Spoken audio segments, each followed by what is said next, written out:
Hey, welcome to Bam Bam Route TV. I'm back here with another episode. In this episode, I'm going to talk about my homeboy out of New Orleans named Meatball. They accused him of 70 kills in New Orleans. The man was not only deadly, he was smart. He was caught up in the Mets conspiracy. Meatball was terrorizing people in every part of the projects. He didn't just represent one part of it. He robbed all the part of it. He was the most feared man in New Orleans. Some of the times, even to get to his man, he used to put on wigs and dress like a lady to go there and get his man. That's how serious he was about getting his man. The man rode around in a van that was like a homicide. It had homicide wrote on the side of it. It was bulletproof. The man had bulletproof windows and everything. That's how serious he took what he did. That was part of the man's life and going on. Was he a monster? It's a little bit more to the story because I know him a little better than a lot of other people do. But the man was what he did on the streets or what they accused him of. I also know that if they accused you of 70 killers, you probably didn't do but 30 of them. And in my case, you could have done none. But Meatball was a dude that took care of his business. He was respected out there, and the myth of him grown. It grew and it grew just like the myth of me grew and grew and grew. Every time something happened, you was all automatically suspected to be the individual. And some of the confrontations that he always handled them with prejudice, which is the only way to handle a situation like that. It's better not to even have them, but when you handle them, you go on handle them right. Now, Meatball, but he was smart enough. This guy was smart enough that when they caught everybody else on the conspiracy, they caught this man years later as a waiter in Seattle, waiting on table. That means he took all that and put that aside for his freedom. He was waiting on tables. He was staying out the limelight. He was, he was being deceptive. Some people can't change their script. Some people continue to do the same thing that they were suspected of and what they were being hunted for, and they lead right back to their captain.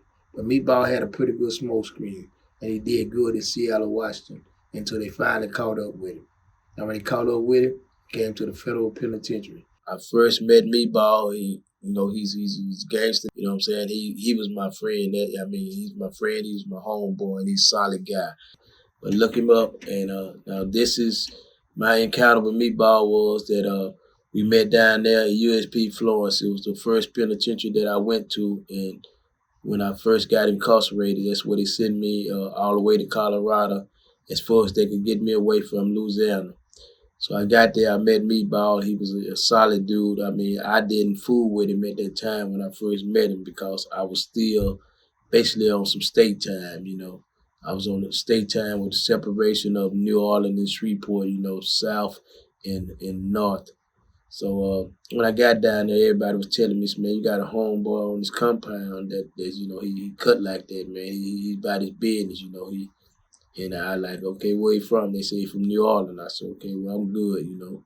So I kind of fooled around with some homeboys. It wasn't about being that far away. It's very few people from Louisiana. So it's about eight Louisiana dudes on the compound, period.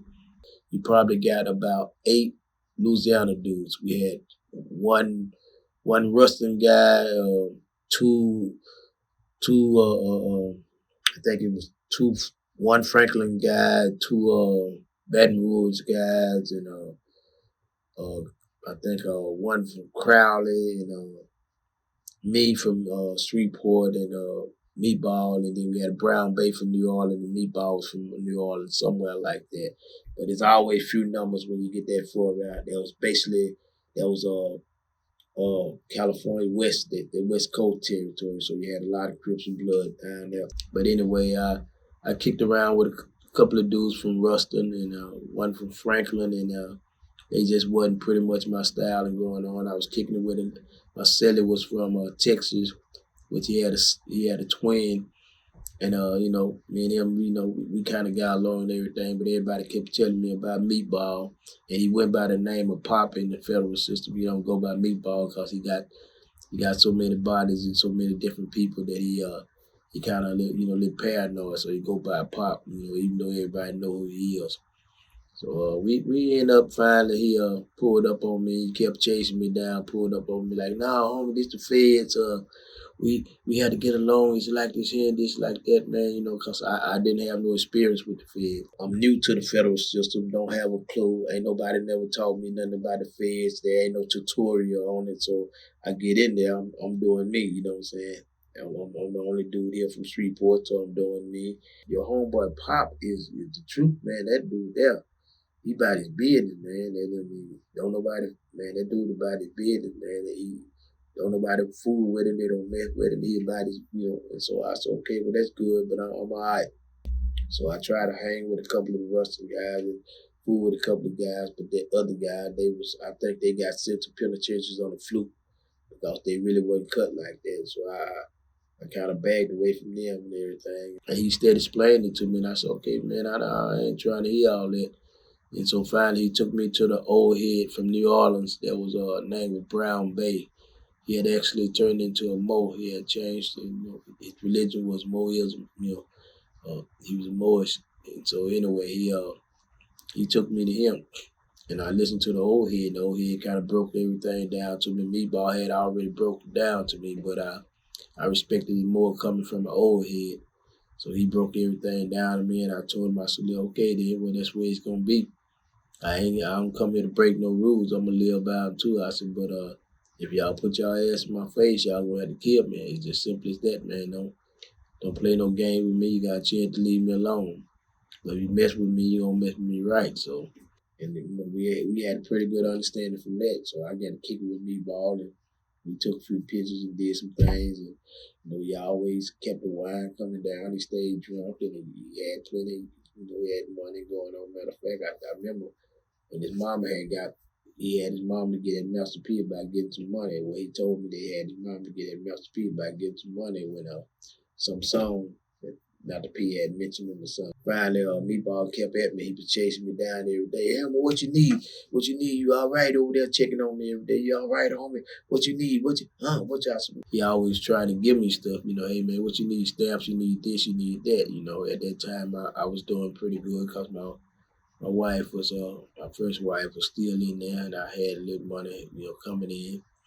So I told him, I said, nah, I'm from Louisiana. You know what I need. I need a hammer. Give me a hammer. That's what I need. So, all right, I got you. He come out there and he bring me a beautiful piece of work. And I'm like, so now the first thing I'm going through my mind is this guy's not going to give me a knife this nice if he planned on getting in my way. And he had told me his mom had already heard about me and they had been following my case. So that made me loosen up a little bit. So me and him got to kicking around and going on. And as we kicked around, we learned about each other going on. And I seen he was a solid dude. He lived wild, but he was a solid dude. And he had a lot of dude feared him. I remember we had a homeboy named Kirk, came there from Franklin. Kirk get off the bus and Kirk come up with, and he was rolling with the Crips, but he came. He said, "Man, that's Meatball." And Meatball heard him. And Meatball just walked in the unit. I said, "Yeah, that's the homeboy Pop, man. That's Meatball too." But and so next thing you know, Meatball come out the unit on the next move. He grabbed Kurt. And he took Kurt over in the corner. He put the knife to Kurt's neck and said, "Man, who the fuck you here? What I did to you? What I did to your folks?" "Oh, Meatball, you ain't did nothing to me. I was in the club when you shot up the cameraman because he wouldn't take y'all picture." And so anyway, he said, "Man, you stay the fuck away from me. Don't never call me Meatball when you come out again." He scared Kirk to death, but anyway, me and him, we kicked it pretty tight, and that incident happened. A lot of people don't know about the incident. Well, a lot of people don't even understand the full details with the incident. Meatball, guys had changed the channel on the TV because I had it on rock and roll music. Myself and I both, Meatball, listen to rock and roll music, especially Seattle grunge. So anyway, and hard rock. So I went in the TV room and I checked the TV room about it. In the process of checking the TV room, I locked the TV room and pulled my knife out and explained to the people that somebody needed to tell me why they disrespect me by changing the channel on the TV. And somebody went over there and told Meatball in the unit that little homie you just got there, he checking the whole TV room with a knife. Meatball came over there, man, and he went to all I could hear him was telling the people in the first TV room, lay down. Everybody lay down. Lay your ass down. Get up and I'm gonna kill you, nigga.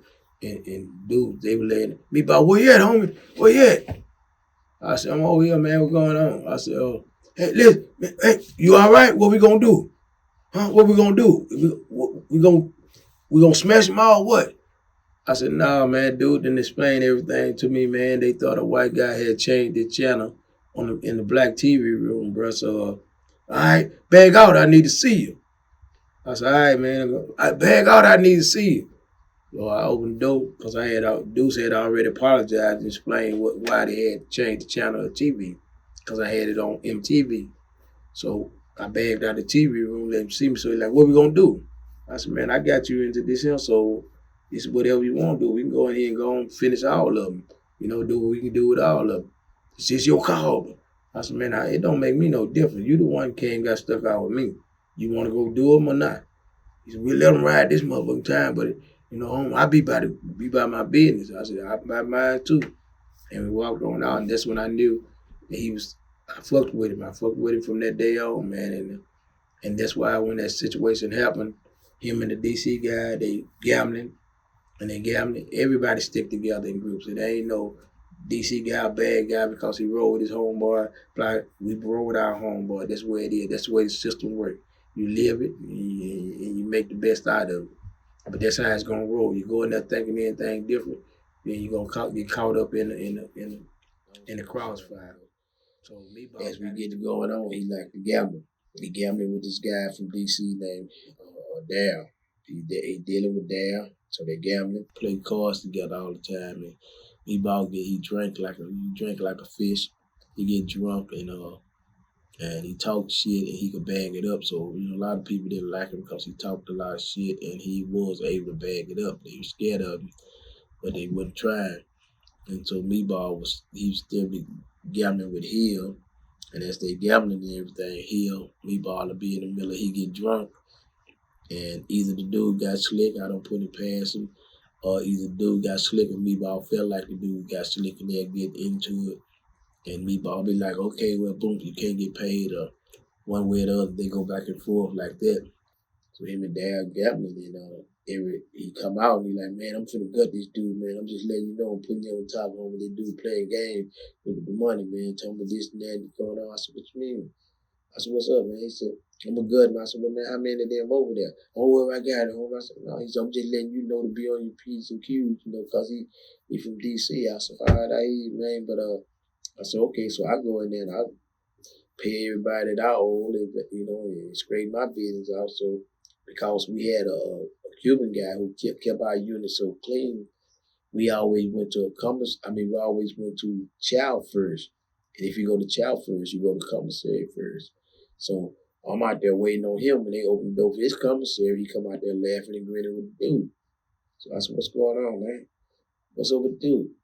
Oh man, we made an agreement. We got a settlement. We split it. We split that down the middle. I said, all right.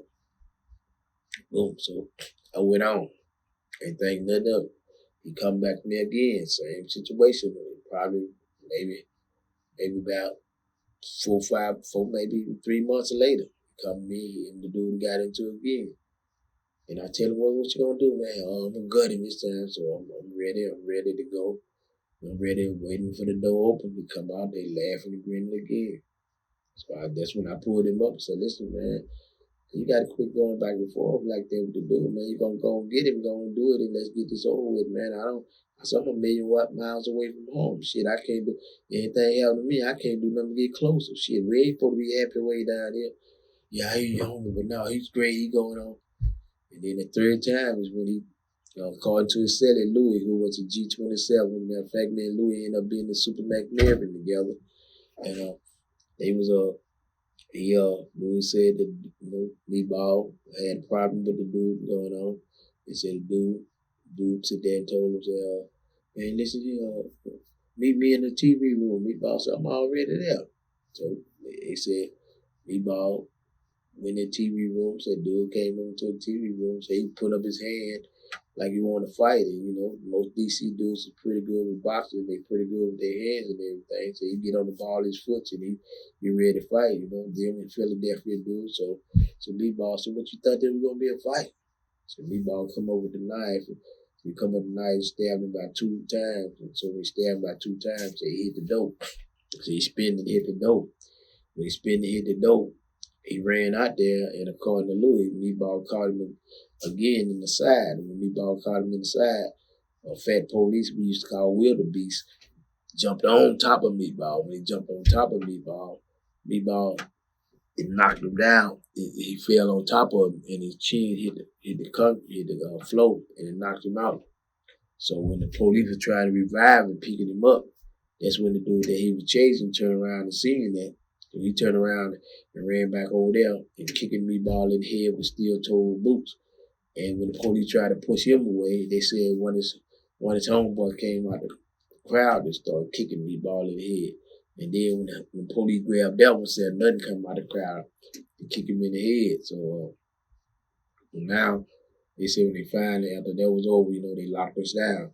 So when they locked us down, first they didn't tell us what we were locked down for. So all I know, we were locked down and everything. So finally, I got an old head named Snake. He was from Texas.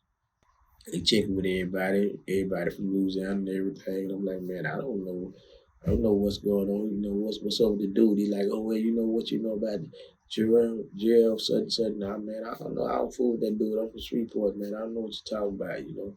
I don't know what's going on with that, you know. So they ain't got nothing to do with me.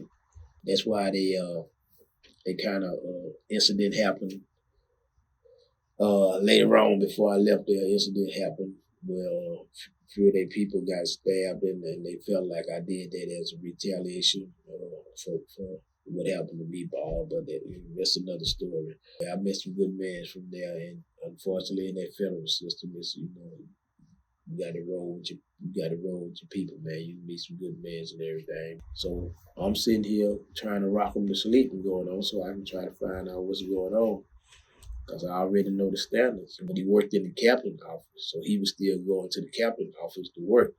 And he came back in there. He said, "Man, this is over. This is over your homeboy over there next door." I said, "Who?" He said, "You know, the one you always be with." I said, "Yeah." I said, "What happened?" They said, "Oh man, some guys kicked him in the head over there, man." So he in the hospital in Junction City. Said he paralyzed because they crushed in his skull with the steel toe shoe. That's one of the reasons they took the steel toes out of the federal system. They started putting plastic in the toe of the boots. But they crushed his skull in, and it was messing down on some part of his brain that was causing parallelism. And I said that and everything, they go on, they leave it alone. They take me back to the unit. They take everybody back to the unit. But I had a homeboy with the same one, Kirk, that he had terrified. Kirk was running up there telling the folks, man, that little dude ain't gonna leave it alone, man. That little dude ain't gonna leave that alone, man. And y'all let that dude back out here. That dude ain't gonna leave it alone. So anyway, as it goes on further with that, we were still locked down, so they still didn't trust what I said. They didn't believe what I was saying. So they looked at my record, and they didn't believe that I wasn't gonna do anything. So anyway, long story short, they kept us locked down. We were locked down for a little over a week, but during that time we were locked down, I had a homeboy from the South named Snake, an older head that worked in the captain's office. And he would go to the captain's office and he would give me information on Meatball. And that's when he came down there and told me, man, you know, Meatball is in the hospital, man. He paralyzed his brain. He said that when they kicked him in the head, they crushed his skull and pushed a piece of his skull down on his head. So I said, okay, all right. I said, so let me go. Let me know what's going on. Keep me up on it. So I called his mama, and I tell his mama, the dude told me what hospital he was in somewhere in Junction, Colorado or something. So at that time he told me. So I called his mama, and I told his mama, hey, listen, hey, this is what happened. You know, he got in a situation. This happened. Some guys, you know, jump him, and this would happen. So his mom said, okay, baby, thank you. Listen, I'm gonna get down there. I'm gonna have his lawyer. I'm gonna put a lawyer on top of it right now. I'm gonna get down there. I'm gonna call him. I'm gonna get down there to see him. I'm gonna make him get down there to see what's going on. I said, yes, man, what's going on? So anyway, so After I tell her this one, she said, I'm gonna give you my sister phone number, call her, and she'll keep you updated on what's happening with him and going on. And I keep her updated. I said, yes, ma'am, okay, I appreciate it. So at that time, I wrote this Annie, called this Annie on the phone for a while, and she would keep me updated on what was going on with him and how everything was going. So they finally come to open up and let us out. They still didn't let the guys out, but we had an intercessor, a dude named Big T that was in the unit with me that had stopped me from, I stabbed up text, but he stopped me from doing another demonstration, and I respect him. Big old tall old head. Me and him met up later on, as you hear stories about. But anyway, he come to me. He was from New York. But he come to me talking as a mediator. And I said, man, I said, man, what is you talking about? He said, man, they want to let the dude back out here, but somebody been telling them that you gonna do something with the dude going on. But if they don't let the dude out and they let the other two dudes out, I said, man, I said, let them all out, man. You know what I'm saying? Two other dudes, they kicked him while he was down, whatever. I said, let them all out, man. I ain't got nothing to do with all that. And Big T told, I don't know who he told the people going on, but everybody kept telling him, oh, man, he ain't gonna, that little dude ain't gonna sleep on that. He ain't gonna sleep on that, man. If y'all let them dudes out, we gonna be locked back down again. So it kept the dudes in the hole. It never did let them out. So, wasn't no get back on that. So, long story short, Meatball, he recovered. He started recovering. He was sending messages to me, to his auntie, that he understood what I said, and he ain't gonna never let that happen no more. And he like, man, trust me, man, I ain't gonna never let that happen no more. So as it goes on, Meatball, he laid there and he went to Leavenworth. Then he went to Atlanta, but he recovered. And when he was recovered, he was getting back at me, and he getting back and forth with me through his auntie. That I said, man, I don't tell Meatball, they ain't what we call him. We call him by name, but I said, let him know, man. I said, you quit arguing with these people and putting up a show for it. I said, man, listen, from now on, if you got something to do, go and do it and be through with it, man. You see what happens when you give a motherfucking chance. All these people already scared of you. They intimidate on your first chance. They see an opportunity to participate in your demise, they're going to do it. And as he getting back and forth with me through the auntie, once he got his mobility back like he was, he told his auntie that he respect what I said, that he ain't gonna never let that happen again. A dude ain't gonna never know it's coming till it's coming. And that's what that's where it's supposed to be. And me and Annie got real close. We were pretty good friends. So as that goes on, he ended up at ADX, and I met him later on at ADX. But the reason he ended up at ADX because he went to Atlanta Penitentiary. And according to one of the homies down there from the South, he said that Meatball had his ID in the TV room, and he loved them Saints and loved them sports. So he had it. Football games on. He had his ID in the chair. So he had his ID in the chair. So a dude came in and took his card and set it over to the side. It set his card over to the side. I don't know whether it was in another chair or whatever, but it set his ID card over to the side, and Meatball come back in there. And dude like, man, if you ain't your ass ain't in this chair, then it don't mean nothing. No card and no chair, don't hold no chair down and going on. So they said Meatball just turned around and walked out of there. So he walked out of there, went and took some honey and put it in a bowl with some water, put some noodles in there with some water, and then he got that screen out of your luncheon bag. So he made a noose out of it. So he came back. So he put the noose around the dude, dropped the noose around the dude's head, and throw that hot honey and the soups on the guy.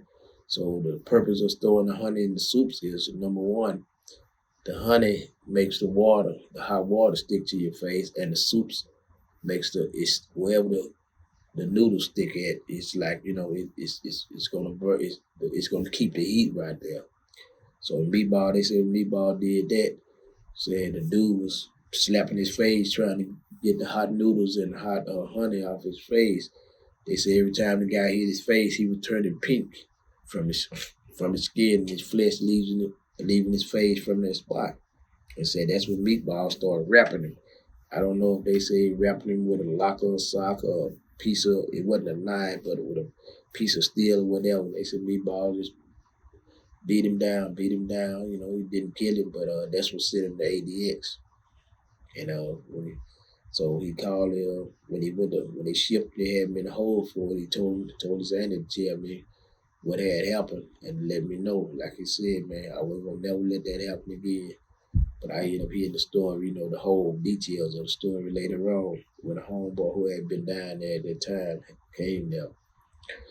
2000, there was about 2011 that I went to ADX and they shipped me to ADX. When they shipped me to ADX, Meatball was there, and I was out on the record yard. He was trying to talk to me speaking sign language, because in ADX, you either so far away from each other or else if we inside rec, they got soundproof cages that they put us in, so we can't talk. We can see each other, but we can't verbally talk to each other. So everybody down there learn sign language in order to be able to communicate. So I had just got down there and he was sign languaging to me, but I couldn't understand what he was saying and going on. So I had a guy next to me who was trying to explain that he want to send you a package and everything, let him know what range you on and blase. And I like, man, I don't want nothing from the police. I'm beefing with him right now. I know he kind of keep him under control. So anyway, he was trying to get me around on the range. When he tried to get me around on the range, he couldn't get me around there, and I tried to get around on the range with me. And they wasn't gonna put us on the range together. In ADX, it's rare that you're gonna find two homeboys on the range. They try to keep you separated. You may have a dude from, I'm gonna say, from Louisiana there, but he may be somebody number one, somebody you ain't acquainted with, but he may be definitely somebody from the other end.